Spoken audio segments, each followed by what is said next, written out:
Ẹ̀yin tèmi, ǹjẹ́ ẹ ti gbọ́? Wọ́n mà ní àwọn ajínigbé mà tún ti kọ lẹ́tà sí ìpínlẹ̀ Ògùn wípé ọṣẹ́ táwọn ṣe ní Ògbómọ̀ṣọ́ tí wọ́n ṣe ní ìlú Ọ̀yọ́, àwọn tún ń gbé bọ̀ ní ìpínlẹ̀ Ògùn. Ẹ jọ̀ọ́ ìròyìn ẹ jẹ́ kó tàn kárí ayé. Ẹ wò bẹ́ ṣe ń wo fídíò yìí, ẹ máa make sure pé ẹ bá mi share kí àwọn ẹlòmíì náà káwọn náà kàn lè rí. Kó ní kálukú gbáradì o. Ẹni tó bá mọ ilé pásítọ̀, ẹni tó bá mọ ilé àlùfáà, tó bá dẹ̀ jẹ́ ilé ìṣẹ̀mbáyé lẹ bá mọ̀, ó yá ẹ jẹ́ kó ní kálukú jáde ká bẹ̀rẹ̀ sí ní gbáradì. Àwọn Àmọ̀tẹ́kùn, àwọn OPC oníkálukú jáde, wọ́n tú yáyá síta o láti lè dáàbò bo ìlú wọn káàkiri. Ẹ wo à ń pe ọ̀rọ̀ yìí lówè, ó mà sí láàárọ̀ nínú. Ó yẹ kí ìjọba kí wọ́n jáde kí wọ́n ṣe nǹkan. Àmọ́ ẹnu tèmi kọ́ lẹ máa ti máa gbọ́ gbogbo bọ́rọ̀ náà ṣe ń lọ. Tẹ bá wo fídíò yìí, ẹ máa gbọ́ oríṣiríṣi nínú ẹ̀. Ẹ bá mi wò, kẹ máa like, kẹ máa share, kẹ máa comment. Ẹ̀yin tí ẹ ti subscribe ẹ jọ̀ọ́, ẹ make sure pé ẹ tẹ subscribe button yín yẹn, ọ̀fẹ́ ni ẹ ṣé. Ẹ wá gbọ́ ròyìn tí mo gbọ́. Ìpínlẹ̀ Ògùn ńlọpọ́n ìjínigbé tún sún kàn. Wẹ́rẹ́dìwẹ̀rẹ̀ ńgbà tí ọwọ́ ilẹ̀ káàrọ̀ òjíire wọ́n gba Kogi wọlé. Wọ́n pẹ̀yà láti Kogi, àwọn kan mórílé ìpínlẹ̀ Èkìtì, àwọn kan gbọ̀nà ìpínlẹ̀ Kwara. Láti ìpínlẹ̀ Kwara ló ti wọ̀ ìpínlẹ̀ Ọ̀yọ́. Ńbo làwọn ti ìpínlẹ̀ Ògùn ti wá wá. Ìran Yorùbá, ìran káàrọ̀ òjíire bí ẹ̀ ń sùn àsùnpìyè.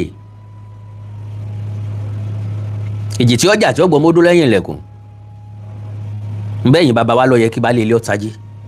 Baálé ilé ló sùn tẹ́tẹ́rẹ́ yìí. Baálé ilé ló sùn bí ẹni tó fọwọ́ rogi ìgbàgbé yìí. Mo nílẹ̀ káàrọ̀ òjíire ń lọ. Bẹ́ẹ̀ bá sì gbọ́n tó bí àwọn kan yìí, ẹ̀rọ bá yín ara àyà yín ó làgàrà. Ẹ wá rántí pé ẹni tó wẹjú lẹ̀rù ń bà. Ṣùgbọ́n ṣé bẹ́ẹ̀ ló ṣe yẹ kó rí ṣá? Gómìnà Dàpọ̀ Abíọ́dún kò dìgbà tẹ́yìn bá fọ́ká tó mọ ṣáájò. Ìpínlẹ̀ Ọ̀yọ́ wà nù dààmúdàbò, ọmọ 39 nínú igbó. Wọ́n ti múra wọn fẹ́ pálẹ̀ àwọn akẹ́kọ̀ọ́ mọ́ nípínlẹ̀ Ògùn. Ẹ gbọ́ dáadáa lẹ́nu mi. Mo ní wọ́n ti múra sẹ́ẹ̀.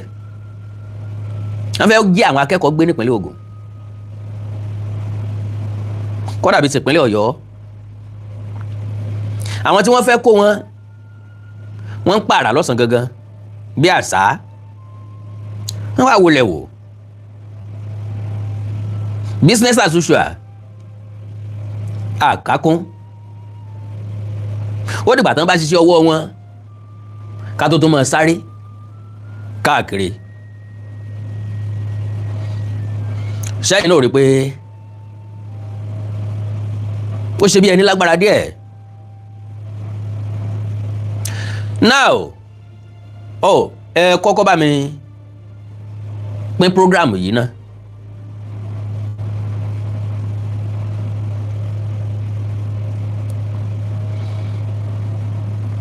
Ẹ kọ́kọ́ bá mi pín program yìí ná. Gbogbo alọ̀rọ̀ yìí kàn. Kìí ṣàwọn kan, kìí ṣàwọn ìpín kan nìkan. Gbogbo alọ́kàn tó ṣẹ̀wò mọ́ la. Gbogbo apátápátá lọ́kàn tó ṣẹ̀wò mọ́ lára. So,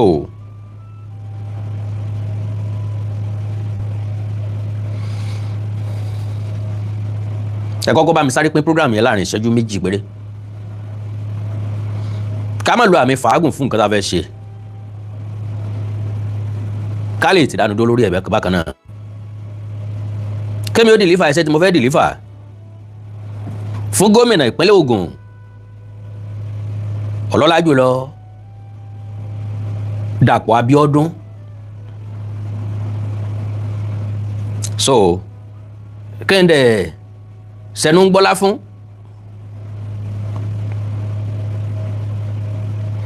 Òun lélẹ́yìí tẹ̀mí bá wa. Ẹ bá ń pín kó dọ́dọ̀ gbogbo àwọn ọmọ ìpínlẹ̀ Ògùn. Very vital information. Gbogbo àwọn ìlú tó wà ní àmúlégbè àwọn ìlú tí mo fẹ́ sọ̀rọ̀ nípa rẹ̀ yìí, kí wọ́n máa múra lẹ̀ o.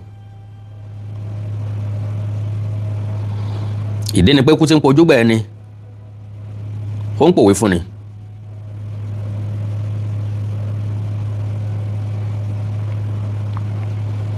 láàrin ìṣẹ́jú méjì péré ẹ bá mi pín program yẹn.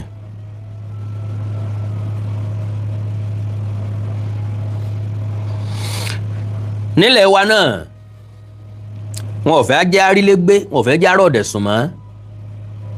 àmì sà, God bless you sà.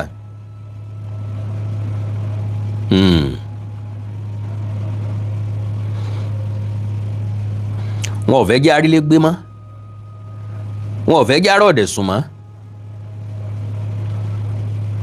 ó jẹ́ ìbànújẹ́. so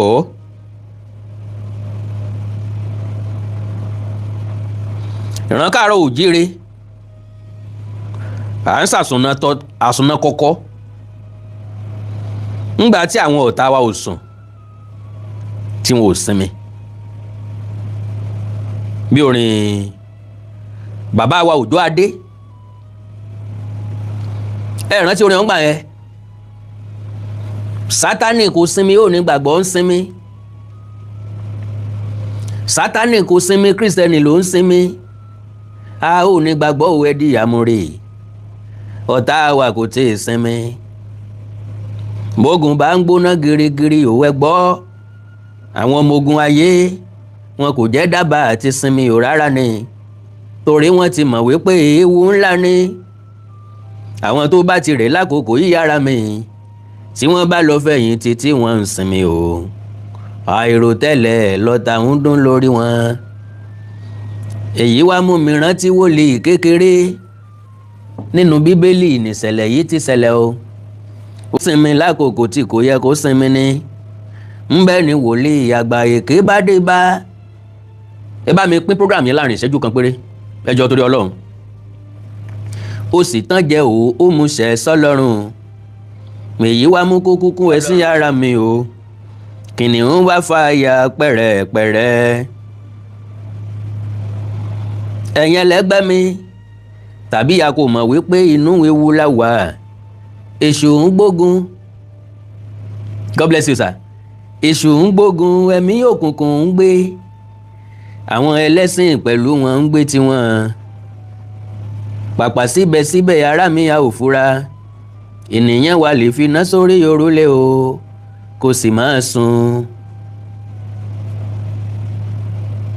yèsí o ẹ wò ó bí àwọn akọni ìgbàgbọ́ ṣe ń ṣubú. ẹ wò ó bí àwọn akíkanjú ìgbàgbọ́ ṣe ń pẹ̀yìn dá. ní pé ẹ̀jẹ̀ Jésù kọ́ la fi rà wọ́n o, torí wọ́n lójú ìjà láyé o. Sátánì wá táwọn lọ fà ó mọ̀mọ́ ṣe. Sátánì wá gbòòrò pẹ̀lú ìjọ Ọlọ́run. ọ̀pọ̀ ìjọ ẹ̀mí ló ti fẹ̀tàn ṣẹ́gun wọn. èṣù ti fẹ̀tàn sọ wọ́n dádágún odò. ibùgbé onírúurú ohun ẹ̀gbin. ìjèrè ọkàn ó ti gbà á lọ́wọ́ wọn. ẹ̀kọ́ bíbélì tán kọ́ wọn kó ráàyè yẹn mọ́. ó sì wá fi wọ́n sílẹ̀ ní ọwọ́ ọgọ́. ó sì wá fi àjọ̀dún pẹ̀lú ìkórè.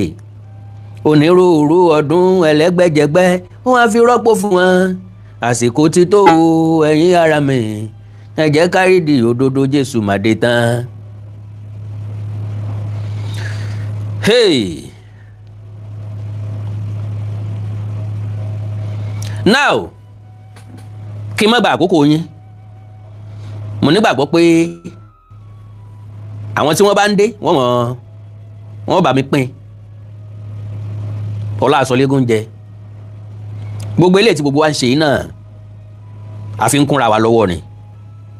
So now mo kí gbogbo yín káàbọ̀ lẹ́ẹ̀kan sí i.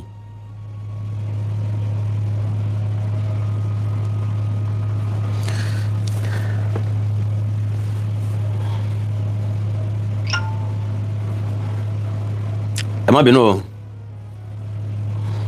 Now like I said, ìpínlẹ̀ Ògùn ńlọ́kàn Ìmẹ̀kọ Àfọ̀n.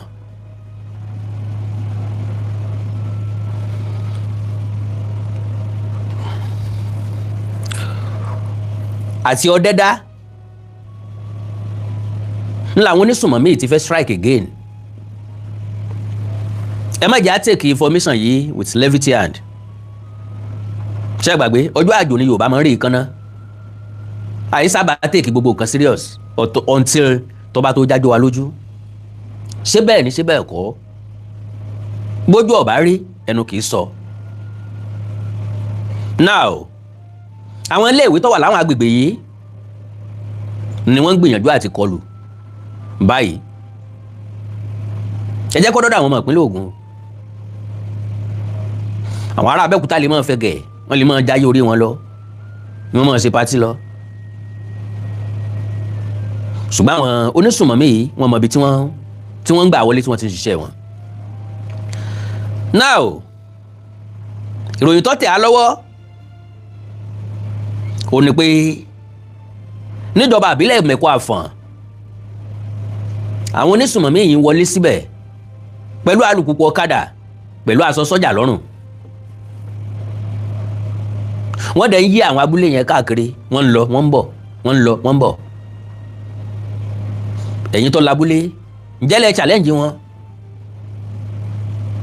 uniform ni wọ́n gbé wọ ìṣẹ̀lẹ̀ tí wọ́n ti kó àwọn akẹ́kọ̀ọ́ lọ ní kọ̀pẹ́kọ̀pẹ́.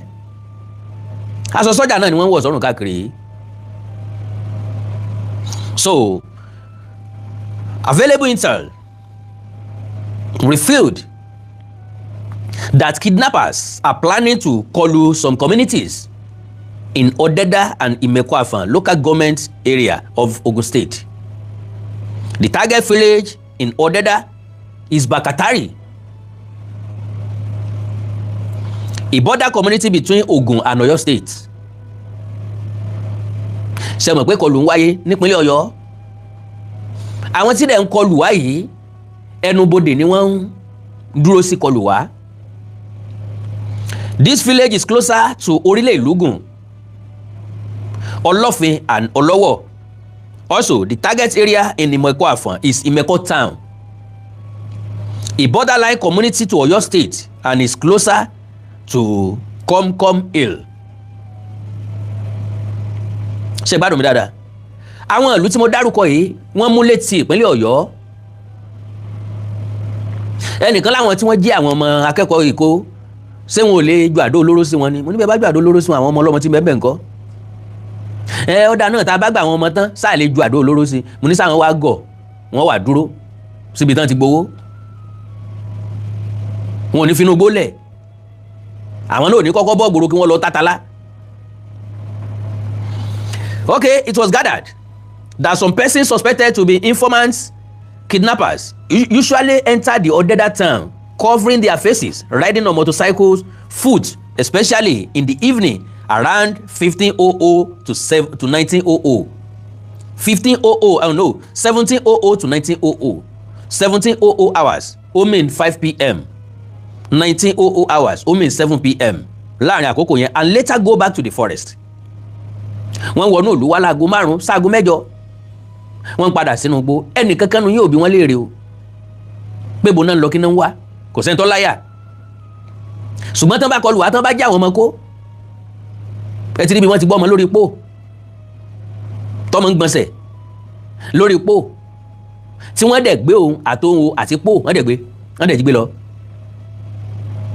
Okay, the planned attack is going to be targeted at schools within the next 2 weeks. Ọlọ́run ní járí o, ṣùgbọ́n lọ́mọ járí ojú Ọlọ́run ní ti wáyé o. Ìmúrasílẹ̀ ó sàn ju kápò dé bá wa lójijì lọ. The aim of this attack by the kidnappers is to replicate the kidnap incident that occurred in Oyo State last week in order to humiliate the government. Láti mú ẹ̀sìn ìjọba pọ̀. Gómìnà Ṣèyí Mákindé ìpínlẹ̀ Ọ̀yọ́ ńlá náà ká àléébù sí báyà bí àtàrẹ. Wọ́n tún náà ká àléébù sí gómìnà Dàpọ̀ Abíọ́dún àtàrẹ. Àwọn ajínigbé yìí ń tó kó sínú pọ̀. Fìrìfìrì jẹ́ ó yé wa wípé ọwọ́ òṣèlú ń bẹ ńbẹ̀. Àwọn ẹ̀yà òkè ọya tí wọn ò fẹ́ kí Bọ́lá Ahmed Tinubu wọlé lẹ́ẹ̀kejì.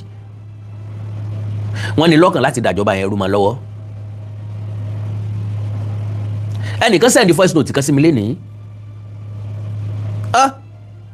Ṣé kìíní ò ní gbé kó lórí bíbá yìí báyìí o. ẹ bá mi wọ ìṣẹ́jú kan ẹ jẹ́ kí n play voice note yẹn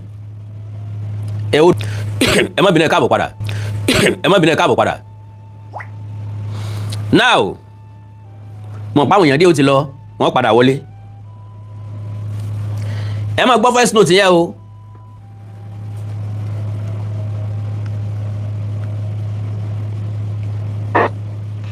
They've been trying to take me out from the position, but it's not possible. And mind you, I'm winning this election.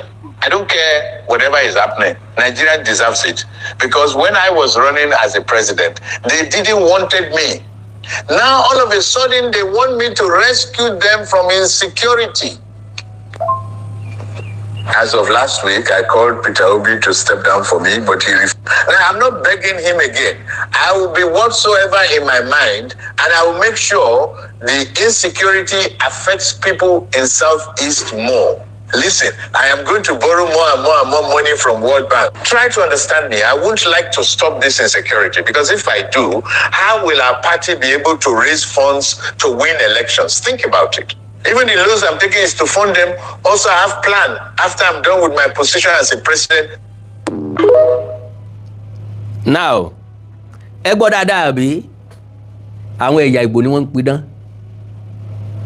Àwọn tó sẹ́ndì ẹ̀sìn mi láàárọ̀ yìí wọ́n bẹ̀rẹ̀ sí ní káyà sókè.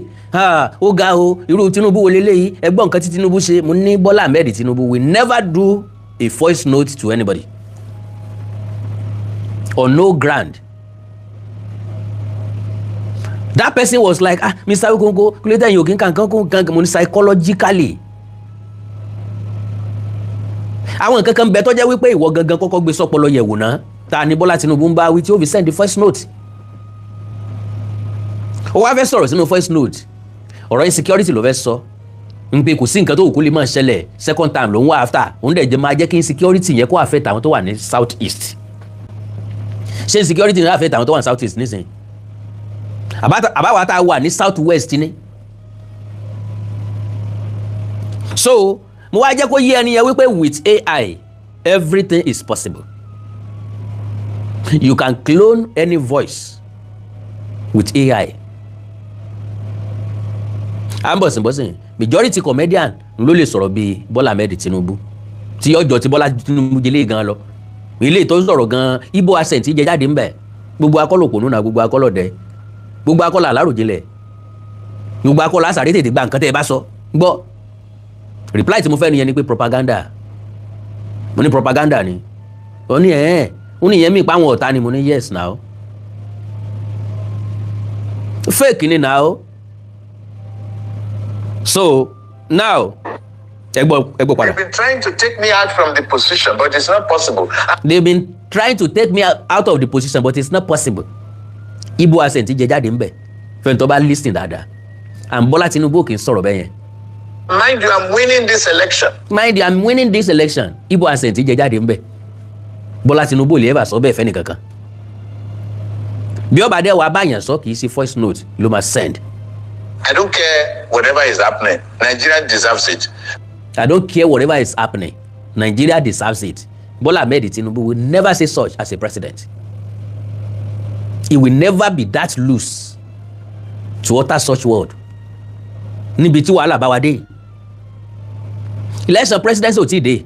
Ó sì di next year. So ngago wa ni mọ̀ wípé àwọn ọmọ tí wọ́n jí kó ìkan gbà wọ́n láyọ̀ àtàláfíà ló máa fáwọn èèyàn ní confidence nínú òun. So a ti rí oríṣiríṣi nǹkan tó gbá mú kọ́lọ́mọ́jà bọ́ sí sábàbí ni kọ́lọ́mọ́ fi wá ṣe sábàbí aburú. Because when I was running as a president, they didn't wanted me. When I was running for the president, ngbà tó ti wá débẹ̀ nǹkan kí ló kan Tinubu pẹ̀lú àdàdà yẹn. Now all of a sudden they want me to rescue them from insecurity. Ǹjẹ́ Bọ́lá Tinubu lè sọ̀rọ̀ bẹ́ẹ̀ yẹn? Tí ó bá rescue wa from insecurity ta ló tún fẹ́ rescue wa? As of last week, I called Peter Obi to step down for me, but he... Can you imagine that stupidity? Ṣé Bọ́lá Tinubu àti Peter Obi jọ wà ní the same party ni? Ẹni tẹ́yàn bá jọ wà ní same party lèyàn máa ń persuade pé kó step down. Báwo ni Bọ́lá Tinubu ṣe máa approach Peter Obi pé kó step down? Ẹni tí ò like ẹ from onset. Ẹni tẹ́ ẹ ti mọ̀ pé kò ní carry last. Kí ló fẹ́ lọ sọ fáwọn ìyá Ìgbò? tọ́ bá ní kí ló dé tí ọ̀rọ̀ fún president kan sọ pé òun step down fún Bọ́lá Tinubu ni wọ́n máa sọ kò pa ni tó bá dáná bra àwọn kankan ń bẹ tí ò bọ́ sí rárá so why Peter Obi ó sì sọ pọ́ sọ bẹ́ẹ̀ fàtìkù pé kàtìkù step down fún un. I'm not begging him again. I will be whatsoever in my mind, and I will make sure the insecurity affects people in Southeast more. olórí burúkú làwọn ọmọ tó ṣe kínní. Listen, I am going to borrow more and more and more money from World Bank. Try to understand me. kò lè ever ṣẹlẹ̀ láíláí the president can never say that láíláí. I won't like to stop this insecurity because if I do, how will our party be able to raise funds to win elections? Can you imagine? So nínú owó tán bá san fáwọn tí wọ́n ń jí ọmọ gbé náà fẹ́ fi raise fund àbí ṣé gọ́ọ̀mẹ̀ntì ní gbowó lọ́wọ́ àwọn tí wọ́n so gọ́ọ̀mẹ̀ntì gangan ní kidnap àwọn ọmọ ọlọ́mọ àbí so tán bá ti wá gbowó wọ́n á yọ fáwọn tó lọ kidnap ọmọ séjì tó kù gọ́ọ̀mẹ̀ntì ó dà sápò ńgbà tó yẹ pé gọ́ọ̀mẹ̀ntì náà ni ó san èrè wá dàbí agbowó kà gbogbo èèyàn kọ́ ni dèdèrìn pápákọ̀ ẹ jẹ́ kí n lọ síbi tí mò ń kà lọ. Okay, the aim of this attack by kidnappers is to replicate the kidnap incident that occurred in Oyo State last week in order to humiliate government. The kidnappers might use the military camo uniform to deceive the locals as it was used during the Auro Ishele community in Oyo State, where the people thought they are conventional soldiers coming to provide security in their general area. Therefore, the security agencies in these areas should be placed on red alert and be vigilant on any suspected movement. Security agent nìkan nǹkan ló máa wà on red alert o. Àwa tá a jó nílùú gangan, tá a jọ́ mo nílùú, àwa tá a ń gbé bẹ̀. Tá a mọ̀ wípé ààbò ara ẹni làbò lù. Báwa náà bá kófìrí, ẹ̀já wí síta o. Bàbá kófìrí tá a bá sọ síta, àwa náà ni ó wọ̀ lọ́rùn o. Suspected movements. Additionally, the deployment of drones becomes very necessary to monitor activities since these areas are highly forested. Also, the community should be vigilant and report any unusual movement, especially seeing a large number of people in military uniforms, riding on motorcycle, foot in their environment. Sójà ò lè gbé ọ̀kadà wá. Or unidentified faces to the available security agencies for prompt actions. So, now, wọ́n send the ẹ̀sìn o humbly forwarded for your info and next action, sir. Wọ́n sì send the ẹ̀sìn nìyẹn. Alright, ìkìlọ̀ ti wá lọ sí ìpínlẹ̀ Ògùn. Insecurity, anxiety spreads in Ogun amid fears of cross-border attack. Leta sí gómìnà Dàpọ̀ Abíọ́dún. With kidnapping spreading across communities and criminal gangs operating along border routes linking Ogun and Oyo states. Residents fear the recent school attack in Oyo has become a disturbing reminder that no community may be safe unless urgent security measures are taken. So, the security of Ipojo Golden Estate in Okeri, Ijebu-Ode, located in the Ijebu-Ode local government area of Ogun State, was recently shattered when about 15 heavily armed gunmen stormed the community in a commando-style operation around 7 p.m., firing sporadically and throwing residents into panic. Leta sí gómìnà Dàpọ̀ Abíọ́dún. Bí àwọn ará bí ti dé ìpínlẹ̀ Ògùn. Ẹ ń gbọ́dọ̀ báyìí. Ìjẹ̀bú-Òde nù.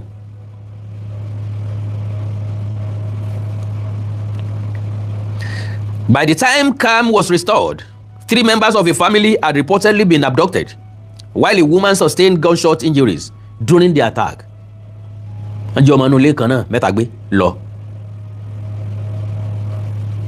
The assailants were said to have invaded the family residence, ransacked the house, and whisked away the victims.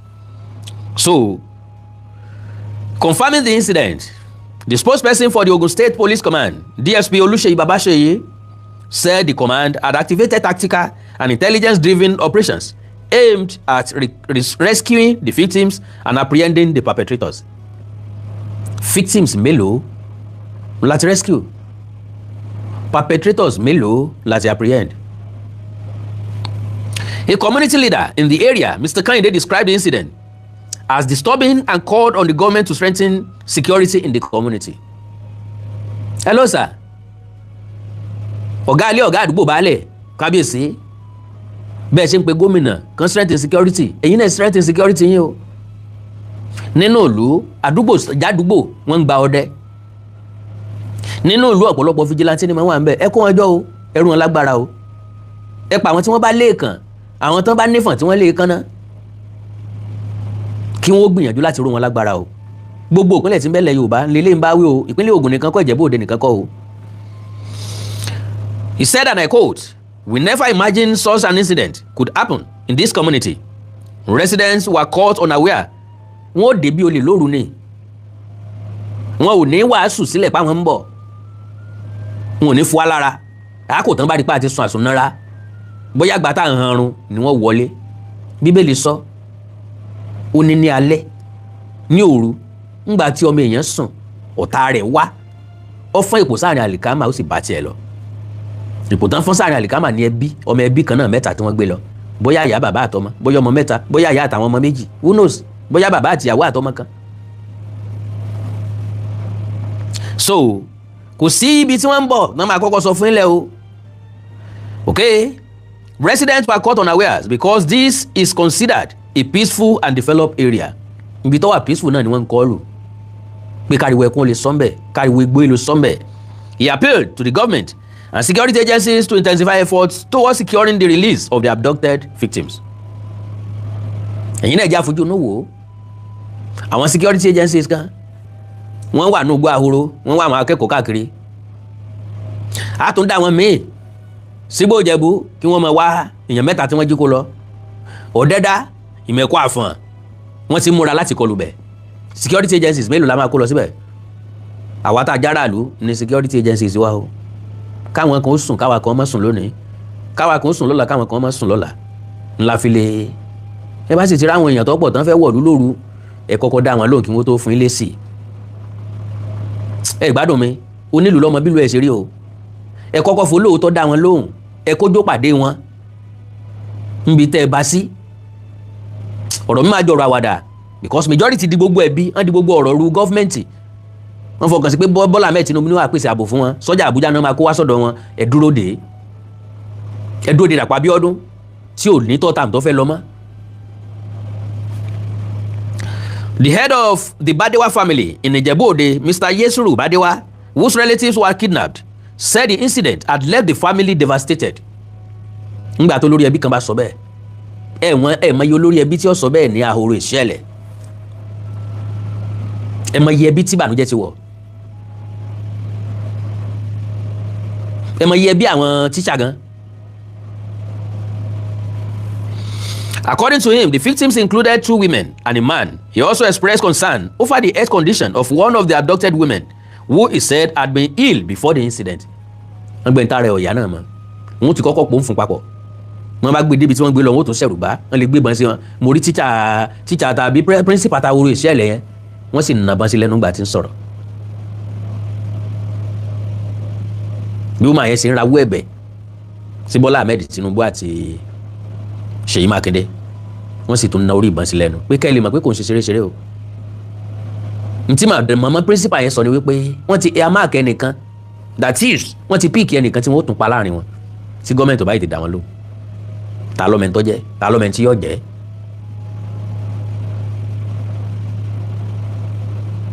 Sọmọ kékeré ni àbí teacher àbí principal gan kọ́ lọ́mọ jàre.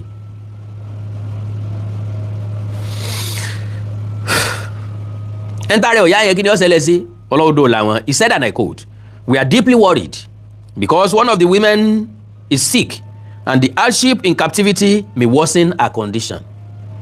Ọmọ ọlọ́mọ láti bí ọjọ́ 15 jù bẹ́ẹ̀ lọ nísìnyí tí wọ́n ti ń sùn lẹ́lẹ̀ pẹ̀lú yúnífọ́ọ̀mù kan ṣoṣo lọ́rùn nínú òtútù wọn ò raṣọ bora o.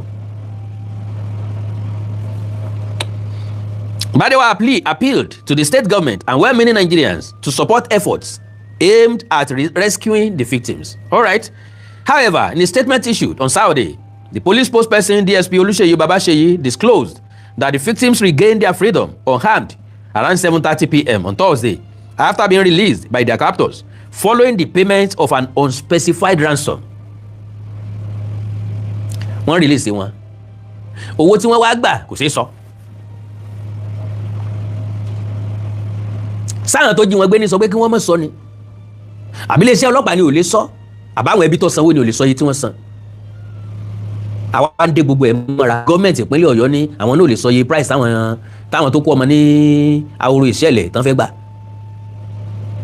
ẹ̀rí bí a bá yà ara wa dé odidi ìjọba ń bẹ̀rù láti sọ iye tí wọ́n gbà lọ́wọ́ wọn àbí iye tí wọ́n gbà lọ́wọ́ àwọn tí wọ́n jí gbé. ẹ̀rí bí tá a bá lè ayé ara wa dé ẹ̀rí bí tá a ti bára wa.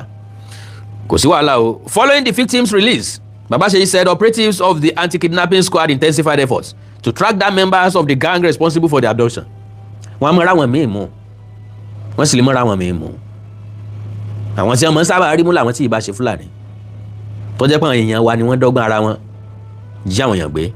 He said, and I quote, "Consequently, on May 15, 2026, at about 5 a.m., operative acting on credible intelligence stormed the kidnappers' hideout, located along Ijebu-Ode-Ibadan road axis of Ogun State. On sighting the police operatives, the suspects opened fire, leading to a fierce gun duel. The operative responded professionally, resulting in the neutralization of 2 suspected kidnappers, while other members of the gang escaped into the surrounding forest with varying degrees of bullet injuries." Okay. Further intelligence-led follow-up operations led to the arrest of the suspected kingpin. Wọ́n bàbá àṣàlẹ̀ wọn nù ọwọ́ bà kan. Àwọn ajínigbé ti Ìjẹ̀bú Òde òun àwọn tọ̀dọ̀ wa ní. Kì í sàwọn tòkè Ọya, kì í sàwọn tó kó àwọn ọmọ ìṣẹ̀lẹ̀ yìí. Hi sir, hi ma, God bless you sir, God bless you ma. Àwọn tọ̀dọ̀ wa ní àwọn ọmọ Yíbò lẹ́bàá ń bẹ̀, àwọn ọmọ Yorùbá lẹ́bàá ń bẹ̀. Kì í sàwọn Fúlàní. Kingpin Sheriki Mohammed Abdullahi and another gang member, Mohammed Bello, alongside the recovery of additional incriminating exhibit linked to the criminal operation. The corpses of the neutralized suspects have been deposited at the morgue for autopsy in line with standard procedure, while efforts are ongoing to apprehend fleeing members of the syndicate. Nǹkan kan máa ń bí mi nínú lọ́rọ̀ àwọn ọlọ́pàá. Òkú tó jẹ́ pé ẹ̀yin lẹ yìnbọn pa. Ẹ tún gbé lọ sí hospital fún autopsy. Why wasting money? Kí lẹ fẹ́ determine bẹ́ẹ̀? Ta lẹ fẹ́ sọ autopsy fún? Ṣé family ẹ̀ yọ yọjú ni? Òkú tẹ́jọ́ engage pẹ̀lú bọn. Tọwọ́ yín bá àwọn tẹ́ mọ̀ pé bọn lọ pa. Autopsy kí lẹ fẹ́ ṣe? Kí lẹ autopsy yẹn máa sọ? Ṣé yóò sọ pé ó gbèsò mi ni? Àbí yóò sọ pé atápa lórí? Kò tí ì yé mi sà, kò yé mi mọ̀. Irú autopsy wo la tún ṣe káàkiri lẹ̀? Based on what?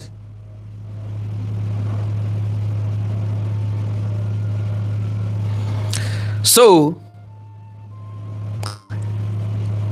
all recovered exhibits. Okay, now, while efforts are ongoing to apprehend fleeing members of the syndicate, all recovered exhibits have been secured, while investigations continue to unravel the full network of the gang and facilitate the prosecution of the arrested suspects. Ẹ̀gúnṣẹ́ o, ìyẹn ọlọ́pàá ìpínlẹ̀ Ògùn. Ẹ̀gúnṣẹ́ o, the Ogun State Commissioner of Police, Bode Ojajuni, who commended the operative for their gallantry, professionalism, and resilience, reiterated the command's unwavering commitment to combating kidnapping and other violent crimes across the state. However, in a recent statement, the National Coordinator of the Food and Farmers' Rights Campaign, John Eko, condemned the incessant abductions of residents, particularly farmers, across the Ijebu axis and other parts of the Ogun State. Jẹ́ nípa àti kẹrin báyìí. Agbègbè Ìjẹ̀bú wọn ń jiyàn gbé mbẹ̀ tipẹ́tipẹ́. Àwọn Fúlàní wà àwọn abúlé kan ń bẹ̀ ńgbà náà tán dáná sun. Kí ló dé tí wọn ò lọ máa jiyàn gbé ilẹ̀ Haúsá àtìlẹ̀ Fúlàní? Tó jẹ́ pé ilẹ̀ Yorùbá wọn síjú sí. The group also decried what it described as the ineptitude of security agencies, especially the police, as well as the perceived insensitivity of the Dapo Abiodun-led administration in the face of worsening insecurity. Ẹgbẹ́ ẹ̀yìn ìpínlẹ̀ Ògùn, wọ́n ní Mr. Dapo Abiodun ìyànjú ń ṣiṣẹ́ takuntakun lórí ọ̀rọ̀ ètò ààbò tó. Eko said, "We call on the security agencies and the Ogun State government to wake up from their self-inducted slumber." Gómìnà Dapo Abiodun sùn and prioritize the security of lives and properties by tackling the escalating spate of kidnapping and banditry with all the seriousness it deserves. Gómìnà Dapo Abiodun lọ lẹ́ẹ̀kẹta lóòótọ́ ṣùgbọ́n ẹ̀mí àwọn èèyàn àti dúkìá ó sì wà lọ́wọ́ yín kẹ́ tó gbéjọba lẹ̀ o bẹ́ẹ̀ bá ṣe ṣe àárò yẹn o. FFRC notes that Ijebuland in particular and Ogun State in general has become a safe haven for criminal gangs, including terrorists, kidnappers, bandits, and armed robbers who are operating freely and perpetrating their criminal activities unchallenged. Gómìnà ìpínlẹ̀ Ògùn ọ̀rọ̀ kan yìí o. The group further alleged that Ikangba Agoro Okunwa access of the old Lagos Benin Road in Odogbolu local government area, home to one of the largest catfish farming clusters and processing hubs in the state, has become a hotspot for kidnappers. Njọba nìkan ò lè ṣe o, àwa náà pẹ̀lú. According to the group, since February 9, 2026, when Mr. Adams, Omamegbe, and 4 others were abducted at the Alayo Fish Farm cluster in Agoro Town, incidents of kidnapping have become frequent along that route. Nígbà tán bá jiyàn mẹ́rin gbé àbí márùn gbé tán béèrè owó rọ̀gbọ̀rọ̀gbọ̀ wọn tẹ́ ẹ mú lẹ̀ wọ́n mọ kúndùn àjẹjẹ tó jẹ́ ń bẹ̀. Táwa ni wọ́n gbé èèyàn rẹ̀ tí ò ní jíjà padì láti gbà padà. Kò sí ìgbésẹ̀ tó yẹ ká gbé òun ni pé ká múra dáadáa kí wọ́n tó máa kọlù wá o. Èkó added. In fact, on March 31st, 2026, just weeks after Mr. Adams and other victims regained their freedom, Mr. Adewale Amusa, a poultry farmer from Ayepe Town, was also abducted a few meters away from the same Alayo Fish Farm cluster where the first incident occurred. Àwọn eléyìí wọn rìn jìnnà. Wọ́n bá ti gbé èèyàn tẹ́ ẹ ti san wọ́n fún ilé ayọ̀ ọ̀sẹ̀ kan wọ́n padà wá gbẹ́ lómi wọ́n mọ̀ pé tún sanwó. Again, on April 24, 2026, another victim, Mr. Oshidipe Olusoji, a retired railway corporation worker, was kidnapped. The group alleged that while Omamegbe reportedly paid 70 million naira as ransom. Wow! 70 million naira. Not san gẹ́gẹ́ bí ransom. Amusa was said to have paid 200 million naira before regaining freedom. Ẹ̀yin dádì àti mọ́mì wọ́n jíyàn kan gbé wọ́n gba 70 million naira lọ́wọ́ ẹ̀. Wọ́n jẹ́ lòmíì gbé wọ́n gba 200 million naira lọ́wọ́ ẹ̀. Ṣẹ̀dẹ̀ rò pé ìjínigbé nílẹ̀ káàrọ̀ òjíire lórílẹ̀‐èdè Nàìjíríà sórí lọ sókun gbàgbé. Tá a bá gbé náà ojú ara wa, tá a bá ń dúró dèjọba, tá a ń dúró dèjọba ìpínlẹ̀, tá a ń dúró dèjọba àpapọ̀, sómi ò ní tẹ̀yìn wọ̀gbìn lẹ́nu. Okay, before regaining freedom, with the ransom allegedly delivered in Kwara State, wọ́n jiyàn gbé lóògùn State, wọ́n ní kó lọ san ransom ní Kwara State. The group further stated, and I quote, "Our demand is that the government and security agencies, especially the Nigeria Police Force, should comb the forest where these criminals are reportedly hiding, including the Agoro Okunwa access, dislodge them, arrest and prosecute them, as well as their sponsors and collaborators." Mi ò mọ̀ bóyá ilé yìí ó jẹ́ agbára ọlọ́pàá o, ṣùgbọ́n aráàlú gbọ́dọ̀ involve. Also speaking with our correspondent, the Ogun State chairman of the Coalition of Civil Societies and Pro-Democracy Group, Barrister Solomon Bankole, lamented the growing security challenges in the state and all the government and security agencies to intensify efforts to tackle the situation. Bankole said this recent ntọ́sẹ̀lẹ̀ nkankan. The Ogun State government must act proactively by strengthening security around schools, border communities, and other vulnerable areas. Security agencies should also work closely with local vigilantes and community leaders to improve intelligence gathering and rapid response to threats. We always need local hunter, local vigilantes. Táwọn security agencies bá fẹ́ succeed o, bí sọ́jà ó succeed, wọ́n need àwọn local vigilante, local hunters. Kò sẹ́ni tí malé túbí onílé, kò sẹ́ni tí màlúù túbí onílùú. As residents, many people are deeply worried about insecurity. So, another resident at the Sadeleye expressed concern over the increasing activities of kidnapping in border communities around Ogumake and neighboring Oyo communities such as Seriki, Aboloye, and Ararome. The kidnapping around Ogumake mostly occur in neighboring Oyo communities that share boundaries with Ogun State, but some of the victims are residents of Ogumake who work in those areas. Can you imagine? Last month, one of the 4 abducted victims, a pregnant woman who resides in Ogumake, was reportedly released after more than 10 million naira was paid as ransom. Aláboyún tí wọ́n jí gbé kí wọ́n tó filẹ̀ wọ́n gba 10 million naira lọ́wọ́ ẹ̀. Ọ̀rọ̀ mi lè jọ bí eré o, ó lè dàbí àwàdà, àwọn èèyàn kan lè mọ̀ ká sí. Ṣùgbọ́n tó bá di lọ́la, ẹ sọ pé ọ̀gbẹ́ni wà ó pariwo sí alẹ́ tí ó wí fún wa o. So 2 staff members of the Ibadan Electricity Distribution Company were also abducted and were only released after huge sums of money were reportedly paid. Wọ́n jẹ́ àwọn òṣìṣẹ́ náà gbé. It's okay. With the recent attack on a school in Oyo State and abduction of students and teachers, it is important for the Ogun State government and security agencies to remain on high alert and deploy more personnel across vulnerable areas to protect residents and combat these criminals. Ọ̀rọ̀ pọ̀ ń bẹ gan ọ̀rọ̀ àwọn tán jígbé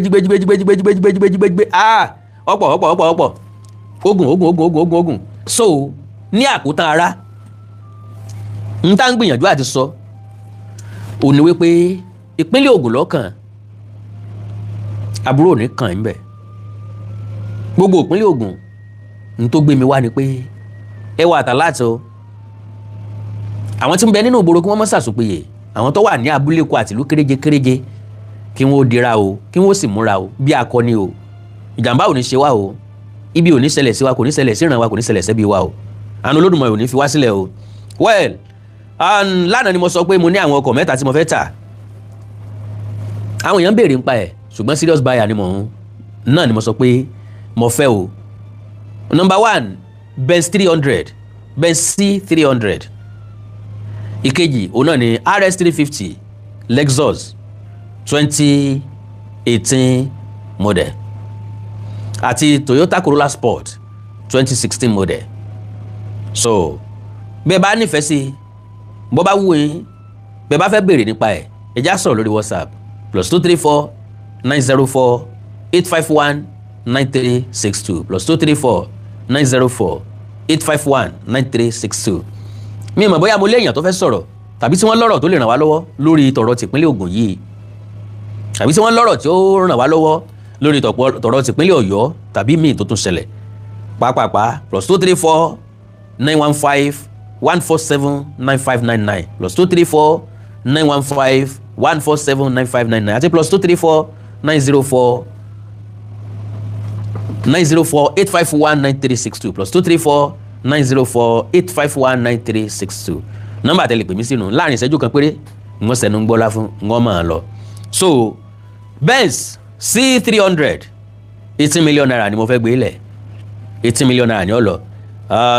Toyota Corolla Sport